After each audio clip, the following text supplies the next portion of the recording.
Siyempre, responsibilidad ko ito bilang mamamayan, so I have to really fix this. Tinutuon ni Regine Velasquez ang sinabing haharapin niya ang kasong tax evasion ay isinampa ng BIR.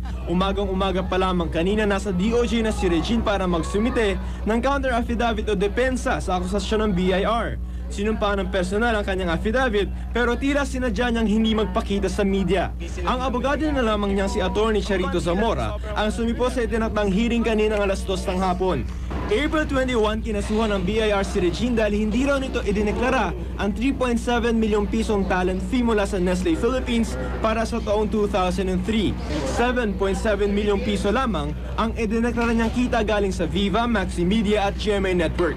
Tinangka naming humingi ng kopya ng sagot ni Regine sa paratang ng BIR pero tumanggi ang kanyang abogado. Regine has filed her counter affidavit this morning and to accord due respect to the DOJ, let's leave it at that. We won't issue any statement regarding the merits of the case. Kahit ang BIR ayaw magbigay ng kopya. Sorry, not now. Sabi sa amin ng piskal na may hawak ng kaso, hiniling raw ni Regine na huwag ipamigay ang kanyang counter affidavit. Nakakuha kami ng kopya sa opisina ng Chief State Prosecutor.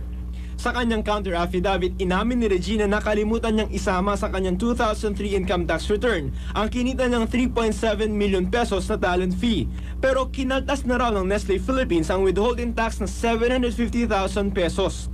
Depensa ni Regine, hindi lamang daw niya naasikaso ang kanyang mga papeles.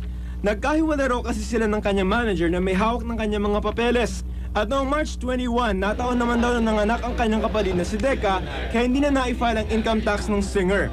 Hindi rin daw niya naayos ang mga papeles dahil nasa Amerika siya mula March hanggang April 27, 2004. Iginit ng Songbird na hindi na siya nandarayan ng kanyang buwis. Handa naman daw siyang bayaran ang tax mula sa nasilip na talent fee ng BIR. Ako si Joseph Morong, nakatutok 24 oras.